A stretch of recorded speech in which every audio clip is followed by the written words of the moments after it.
Assalamualaikum warahmatullahi wabarakatuh. Halo semuanya. Yang terhormat, Bapak Dr. Ari Rahmat Riyadi, MPD, selaku dosen pengampu mata kuliah Psikologi Pendidikan dan Bimbingan. Kami dari kelompok 9 akan memaparkan materi mengenai konsep dasar bimbingan dan konseling di sekolah. Anggota kami terdiri dari 3 anggota. Yang pertama itu ada Arik Tiara dengan NIM 2102482, kemudian ada Erin Nurhaliza dengan NIM 2103887, dan ada Fajriah dengan NIM 2102486. Untuk mempersingkat waktu, mari kita mulai saja pembahasan. Pembahasan pertama akan disampaikan oleh Arik Tiara. Secara etimologis, kata bimbingan berasal dari kata guidance, yang berasal dari kata kerja to guide, yang mempunyai arti menunjukkan, menuntun, ataupun membantu. Bimbingan merupakan suatu proses yang berkelanjutan, continuous process, mengandung arti bahwa kegiatan bimbingan bukan merupakan suatu kegiatan yang dilakukan secara kebetulan, insidental, sewaktu-waktu, tidak sengaja, asal saja, dan sebagainya, melainkan suatu kegiatan yang dilakukan secara sistematis, sengaja, berencana, continue, terarah pada tujuan. Bimbingan merupakan helping yang identik dengan aiding, assisting, availing, yang berarti bantuan atau pertolongan. Bantuan dalam bimbingan menunjukkan bahwa yang aktif dalam mengembangkan diri, mengatasi masalah, atau mengambil keputusan adalah individu atau peserta didik sendiri untuk harapannya. Pembimbing hanya membantu mengarahkan, menunjukkan, membimbing, selebihnya siswa yang menjalankan dan melaksanakan apa-apa yang telah didapat dari bimbingan itu. Counseling berasal dari bahasa Inggris counseling, yang dapat diartikan sebagai proses menolong orang atau siswa agar dapat mengatasi sendiri masalah-masalah atau kesukaran-kesukaran yang dihadapinya secara perorangan dengan menggunakan teknik-teknik bimbingan. Proses tersebut dimulai dari menghimpun data, membuat diagnosis, prognosa, dan terapi tentang masalah kesukaran yang dihadapi seseorang. Proses ini dilakukan terutama sekali dengan interview guna menemukan sebab-sebab diri timbulnya masalah atau kesukaran. Konseling adalah suatu proses bantuan yang diberikan oleh konselor kepada konseli, individu atau kelompok dalam usaha memecahkan masalah yang dihadapi. Itu adalah menurut Cosno Event pada tahun 1989. Konseling adalah upaya membantu individu melalui proses interaksi yang bersifat pribadi antara konselor dan konseli agar konseli mampu memahami diri dan lingkungannya, mampu membuat keputusan dan menentukan tujuan berdasarkan nilai yang diyakininya, sehingga konseli merasa bahagia dan efektif perilakunya. Ibit pada halaman 10. Sementara menurut Helen A., konseling merupakan salah satu teknik dalam pelayanan bimbingan di mana proses pemberian bantuan itu berlangsung melalui wawancara dalam serangkaian pertemuan langsung dan tatap muka antara guru pembimbing atau konselor dengan klien dengan tujuan agar klien itu mampu memperoleh pemahaman yang lebih baik terhadap dirinya, mampu mengembangkan potensi yang dimiliki ke arah perkembangan yang optimal, sehingga ia dapat mencapai kebahagiaan pribadi dan kemanfaatan sosial. Dengan demikian dapat diketahui bahwa bimbingan dan konseling merupakan suatu proses bantuan yang diberikan oleh pembimbing kepada yang dibimbing melalui tatap muka atau timbal balik agar individu yang dibimbing memiliki kemampuan atau kecakapan menemukan dan memecahkan masalahnya sendiri serta mampu menerima dirinya sendiri sesuai dengan potensi yang dimiliki. Tujuan dan bimbingan konseling adalah membantu individu dalam mencapai yang pertama, kebahagiaan hidup pribadi sebagai makhluk Tuhan. Yang kedua, kehidupan yang produktif dan efektif dalam masyarakat. Yang ketiga, hidup bersama dengan individu-individu lain. Dan yang keempat, harmoni antara cita-cita mereka dengan kemampuan yang dimilikinya. Dengan demikian, peserta didik dapat menikmati kebahagiaan hidup dan dapat memberi sumbangan yang berarti kepada kehidupan masyarakat umumnya. Untuk mencapai tujuan-tujuan tersebut, peserta didik harus mendapatkan kesempatan untuk pertama, mengenal dan melaksanakan tujuan hidupnya serta merumuskan rencana hidup yang didasarkan atas tujuan itu. Yang kedua, mengenal dan memahami kebutuhan secara realistis. Yang ketiga, mengenal dan menanggulangi kesulitan-kesulitan itu tersendiri. Yang keempat, mengenal dan mengembangkan kemampuannya secara optimal. Yang kelima, menggunakan kemampuannya untuk kepentingan pribadi dan untuk kepentingan umum dalam kehidupan bersama. Yang keenam, menyesuaikan diri dengan keadaan dan tuntutan di dalam lingkungannya. Dan yang ketujuh, mengembangkan segala yang dimilikinya secara tepat dan teratur sesuai dengan tugas perkembangan sampai batas optimal. Secara khusus, tujuan dan bimbingan konseling di sekolah ialah agar peserta didik dapat yang pertama, mengembangkan seluruh potensinya seoptimal mungkin. Yang kedua, mengatasi kesulitan dalam memahami dirinya sendiri. Yang ketiga, mengatasi kesulitan dalam memahami lingkungannya yang meliputi lingkungan sekolah, keluarga, pekerjaan, sosial, ekonomi, dan kebudayaan. Yang keempat, mengatasi kesulitan dalam mengidentifikasi dan memecahkan masalahnya. Yang kelima, mengatasi kesulitan dalam menyalurkan kemampuan minat dan bakatnya dalam bidang pendidikan dan pekerjaan. Dan yang keenam, memperoleh bantuan secara tepat dari pihak-pihak di luar sekolah untuk mengatasi kesulitan-kesulitan yang tidak dapat dipecahkan di sekolah tersebut. Pembahasan kedua akan disampaikan oleh Fajriah. Fungsi bimbingan konseling. Pelayanan bimbingan dan konseling mengemban sejumlah fungsi yang hendak dipenuhi melalui pelaksanaan kegiatan bimbingan dan konseling. Fungsi-fungsi tersebut antara lain yang pertama, fungsi pemahaman, yaitu fungsi bimbingan dan konseling yang akan menghasilkan pemahaman tentang sesuatu oleh pihak-pihak tertentu sesuai dengan kepentingan pengembangan peserta didik. Adapun pemahaman tersebut meliputi pemahaman tentang diri sendiri peserta didik, pemahaman tentang lingkungan peserta didik, dan pemahaman lingkungan yang lebih luas. Yang kedua, fungsi pencegahan, yaitu fungsi bimbingan dan konseling yang menghasilkan tercegahnya dan terhindarnya peserta didik dari berbagai permasalahan yang mungkin timbul yang akan dapat mengganggu, menghambat, ataupun menimbulkan kesulitan dan kerugian tertentu dalam proses perkembangannya. Yang ketiga, fungsi penuntasan, yaitu fungsi bimbingan dan konseling yang akan menghasilkan teratasinya berbagai permasalahan yang dialami oleh peserta didik. Dan yang keempat, fungsi pemeliharaan dan pengembangan, yaitu fungsi bimbingan dan konseling yang akan menghasilkan terpeliharanya dan terkembangkannya berbagai potensi dan kondisi positif peserta didik dalam rangka perkembangan dirinya secara mantap dan berkelanjutan. Asas-asas bimbingan konseling. Penyelenggaraan layanan dan kegiatan bimbingan dan konseling dituntut untuk memenuhi sejumlah asas bimbingan. Pemenuhan atas asas-asas itu akan memperlancar pelaksanaan dan lebih menjamin keberhasilan layanan atau kegiatan. Adapun asas-asas tersebut, yang pertama asas kerahasiaan, yaitu asas bimbingan dan konseling yang menuntut dirahasiakannya sejumlah data dan keterangan peserta didik atau klien yang menjadi sasaran layanan. Dua, asas kesukarelaan, yaitu asas bimbingan dan konseling yang menghendaki adanya kesukarelaan dan kerelaan peserta didik atau klien mengikuti atau menjalani layanan atau kegiatan yang diperuntukkan baginya. Yang ketiga, asas keterbukaan, yaitu asas bimbingan dan konseling yang menghendaki agar peserta didik atau klien yang menjadi sasaran layanan atau kegiatan bersikap terbuka dan tidak berpura-pura baik di dalam keterangan tentang dirinya sendiri maupun berbagai informasi dan materi dari luar yang berguna bagi pengembangan dirinya. 4.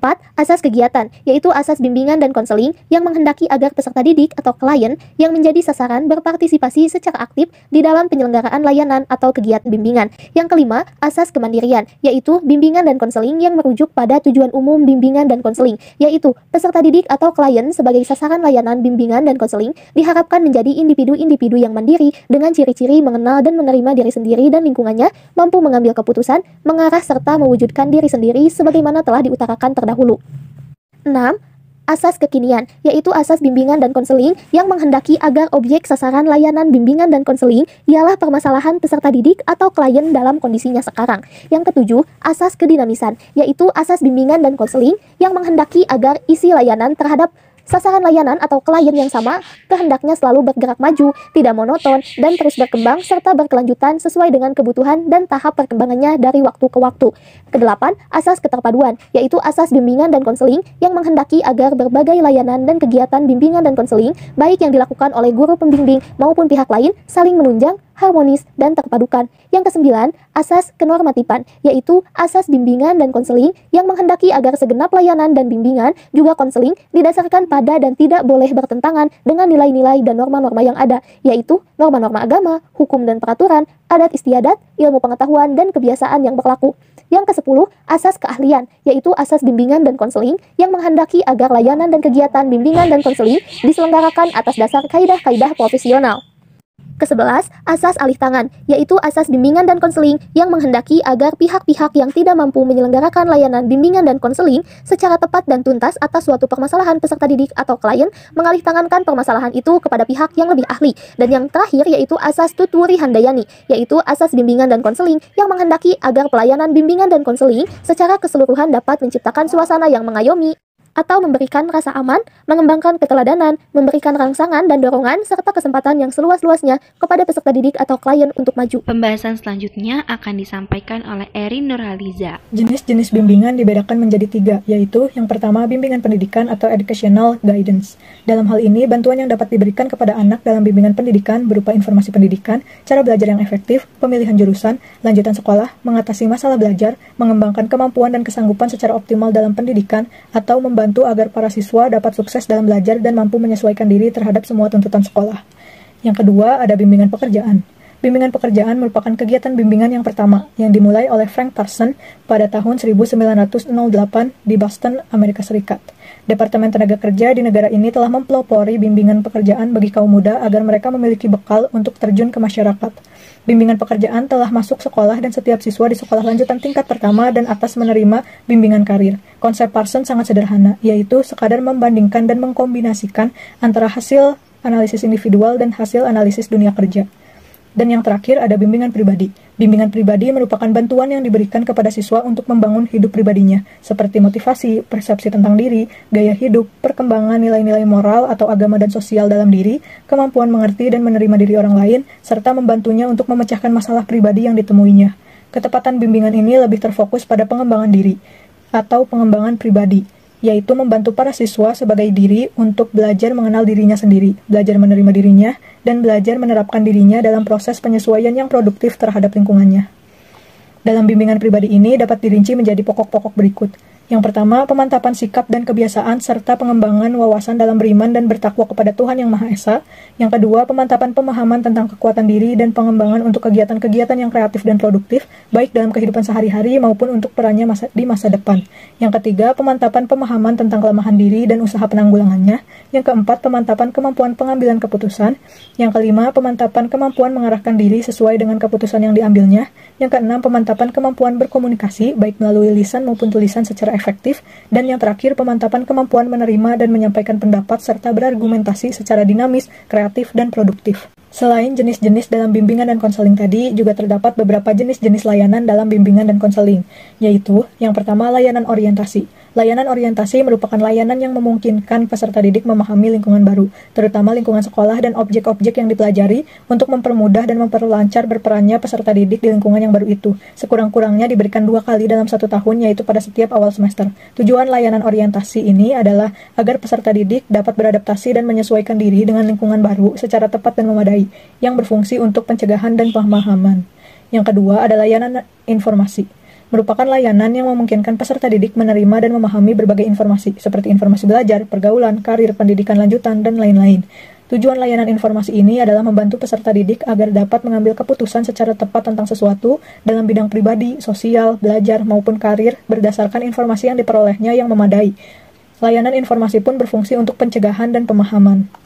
Yang ketiga adalah layanan pembelajaran, merupakan layanan yang memungkinkan peserta didik mengembangkan sikap dan kebiasaan belajar yang baik dalam menguasai materi belajar atau penguasaan kompetensi yang cocok dengan kecepatan dan kemampuan dirinya, serta berbagai aspek tujuan dan kegiatan belajar lainnya, dengan tujuan agar para peserta didik dapat mengembangkan sikap dan kebiasaan belajar yang baik. Layanan pembelajaran berfungsi untuk pengembangan.